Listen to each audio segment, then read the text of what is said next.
August 6, 1945. At Farm Hall near Cambridge, England, 10 German nuclear scientists are living under British guard. They have no laboratory, no access to official German records, no government position, only newspapers, radio broadcasts, and one another. Among them are Werner Heisenberg, Otto Hahn, Carl Friedrich von Weizsäcker, and several of Germany's most important nuclear physicists. Then a BBC report announces that the United States has dropped a new weapon on Hiroshima, an atomic bomb. The city, the broadcast reports, has been devastated by a single explosion. The men do not immediately accept it. They argue over whether such a weapon is technically possible. They question the scale of the American project. They debate how much uranium the bomb must have required. And beneath the technical discussion, another question begins to emerge. If Germany had understood the weapon, could these men have built it? The first reaction is disbelief. The second is rivalry. The final reaction is something far more uncomfortable: relief. Farm Hall was not a prison in the ordinary sense. The scientists were housed in a country estate in England, separated from the collapsing Germany they had served. But the building had been prepared for surveillance. British intelligence officers had hidden microphones throughout the rooms. Every conversation could be recorded. The scientists did not know that their private discussions were being preserved. That detail matters because the words spoken at Farm Hall were not prepared for a press conference. They were not written for history. They were immediate reactions, spoken among colleagues who had spent years competing with one another, defending their work and explaining what Germany had failed to accomplish. When the Hiroshima broadcast ended, the room did not settle into silence. The scientists began reconstructing the weapon from fragments of information. How powerful had the explosion been? How much uranium had been used? Had the Americans used uranium or plutonium? Could the bomb have been created without first completing a nuclear reactor? The first instinct was not moral judgment. It was calculation. The news challenged the German scientists' understanding of the war. They knew that nuclear fission could release enormous energy. Otto Hahn had been central to the discovery of nuclear fission in 1938. But knowing that energy could be released was not the same as building a practical weapon. A bomb required fissile material in a highly purified form. It required industrial facilities of extraordinary size. It required new methods of separation, engineering, measurement, and coordination. The men at Farm Hall understood the theory. They also understood the scale of the problem. That was why the report initially seemed impossible. If the Americans had truly destroyed Hiroshima with one bomb, then the United States had solved an engineering problem that Germany had never treated as an achievable wartime priority. The news did not simply reveal that America possessed a bomb. It revealed that the Americans had built an entire industrial world around the bomb. And that realization produced the first major admission. In the recorded conversation, Horst Korsching argued that Hiroshima demonstrated the Americans' ability to cooperate on a tremendous scale. He added that such cooperation would have been impossible in Germany. The statement immediately provoked disagreement. Korsching was not merely praising American science. He was identifying the difference between scientific discovery and national organization. The Manhattan Project had not been completed by one genius working alone.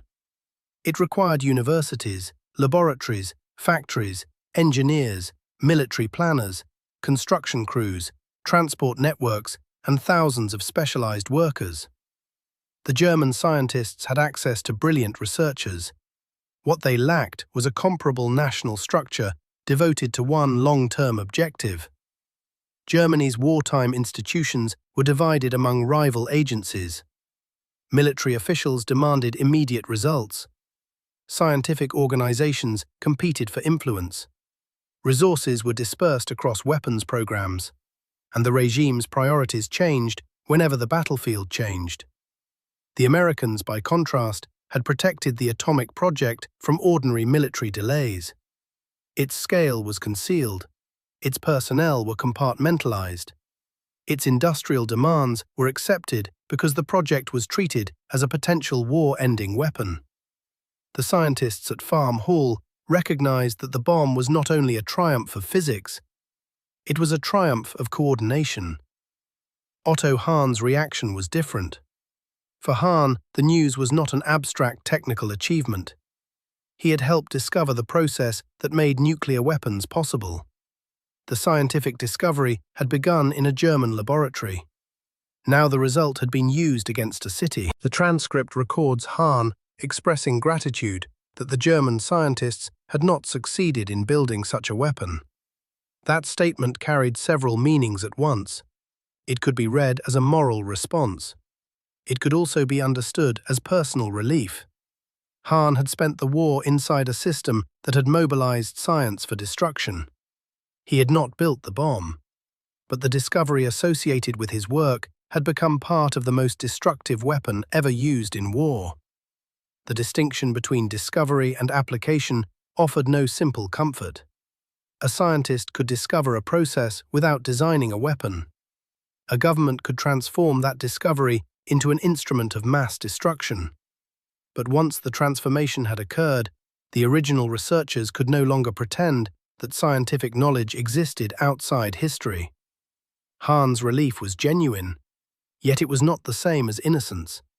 The men at Farm Hall were confronting the consequences of knowledge they had helped create, even though they had not completed the weapon. The conversation soon became defensive.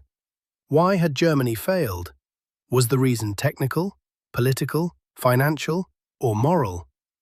Carl Friedrich von Weizsäcker suggested that German physicists had not truly wanted the bomb.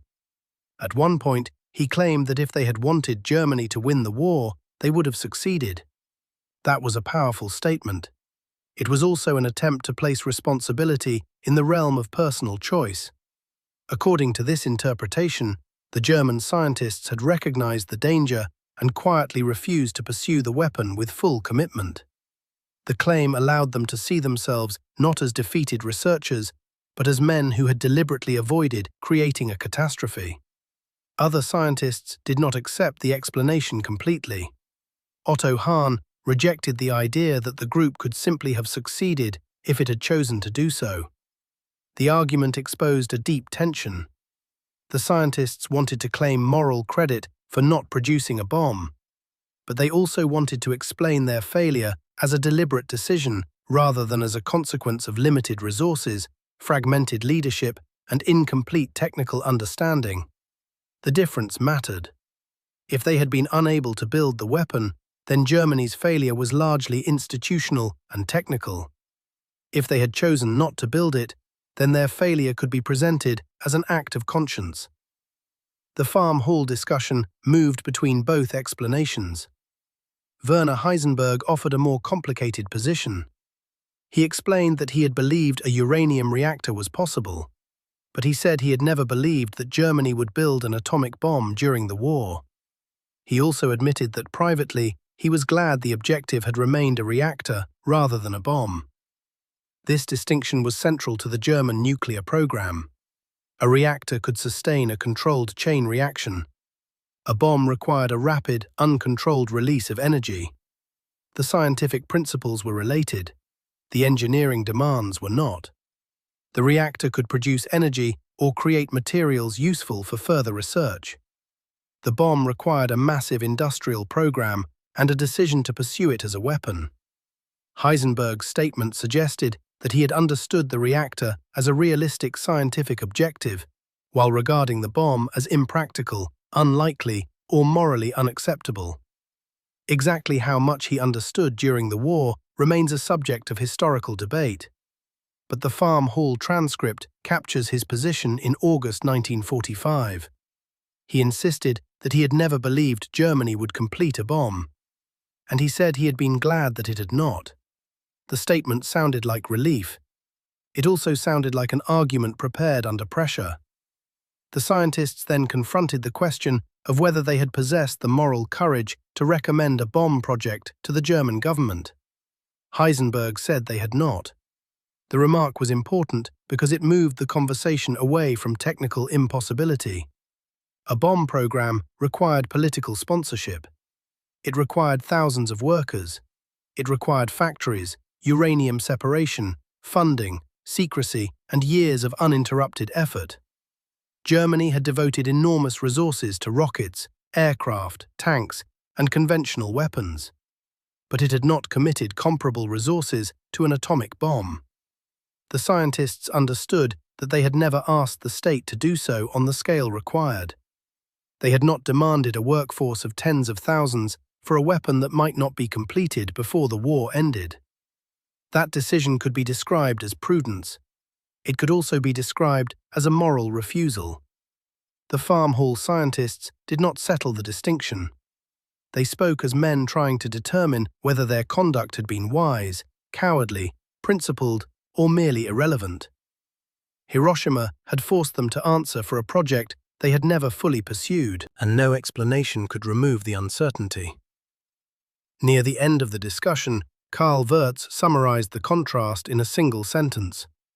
He said it was characteristic that the Germans had made the discovery, while the Americans had used it. The sentence was concise. It was also deeply revealing. Germany had produced some of the scientific work that led to nuclear fission. The United States had transformed that knowledge into an operational weapon. The difference between the two countries was not simply intelligence. It was organization, political direction, money, industrial capacity, and strategic urgency. The German scientists had remained close to the beginning of the nuclear age. The Americans had carried the process to its most destructive conclusion. Wirtz's statement, therefore, contained both pride and accusation. The German scientists could claim that the original discovery had occurred in their scientific tradition, but they could not claim control over what the discovery became. The Americans had built the weapon. The German scientists had to decide what their own failure meant. The farm hall conversation is often treated as proof of one simple story. Some portray the scientists as secret moral resistors who deliberately prevented Hitler from obtaining the bomb. Others portray them as men who failed technically and later reshaped their own memories. The transcript supports neither explanation completely. It shows a group of scientists who were shocked by the American achievement. They were surprised by the bomb's speed, scale, and destructive power. They were divided over how close Germany had been. They disagreed about whether the German program had failed because of inadequate resources, poor organization, scientific misjudgment, or a lack of will. And they immediately began explaining their own role. That is what makes the conversation so important. The scientists were not speaking with one unified voice. Hahn expressed relief. Korsching emphasized cooperation. Heisenberg distinguished the reactor from the bomb. Weizsäcker spoke about intention. Wirtz framed the event as the difference between discovery and use. Together, their statements revealed uncertainty rather than a clean verdict. They understood that history was about to judge them. They did not yet know what judgment they wanted. The first shock was Hiroshima. The second was what Hiroshima revealed about Germany. The German scientists had spent the war inside a state that demanded scientific results, but often failed to coordinate its institutions. They had worked under a dictatorship that distrusted independent thought, while simultaneously demanding technological miracles. Their laboratories were damaged. Their resources were restricted. Their priorities were divided. But those facts alone did not answer the moral question. A scientist could say that the bomb was impractical. He could say that Germany lacked the required facilities. He could say that no one had wanted to recommend the project. All of those statements could be true. And yet another question would remain. When the possibility of a weapon became clear, what responsibility did the scientists carry for deciding how far to pursue it? The farm hall conversations never produce a final answer. Instead, they show the men circling the question. They discuss technical limits because technical limits are easier to measure. They discuss political obstacles because political obstacles can be blamed on the state. But beneath those explanations is the subject they avoid most carefully. What happens when scientific knowledge becomes more powerful than the moral language available to control it? The German scientists did not hear Hiroshima as a single event. They heard it as a verdict on their own wartime choices. The bomb proved that nuclear weapons could be built. It proved that the required industrial scale was possible. It proved that the United States had connected scientific discovery to military power more effectively than Germany had.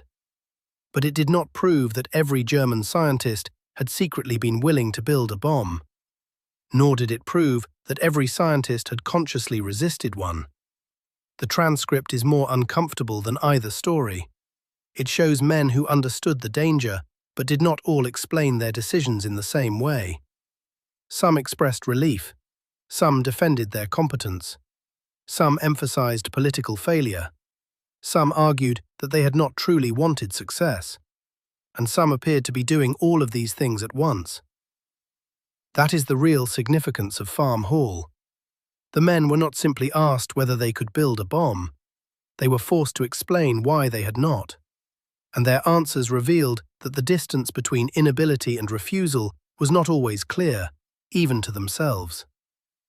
August 6, 1945. The news from Hiroshima reached a room full of scientists who had spent years studying the forces inside the atom.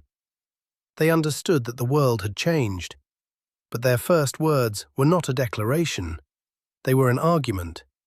They argued about uranium. They argued about engineering. They argued about German institutions and American industry. Then they argued about themselves. Otto Hahn was thankful that Germany had not succeeded.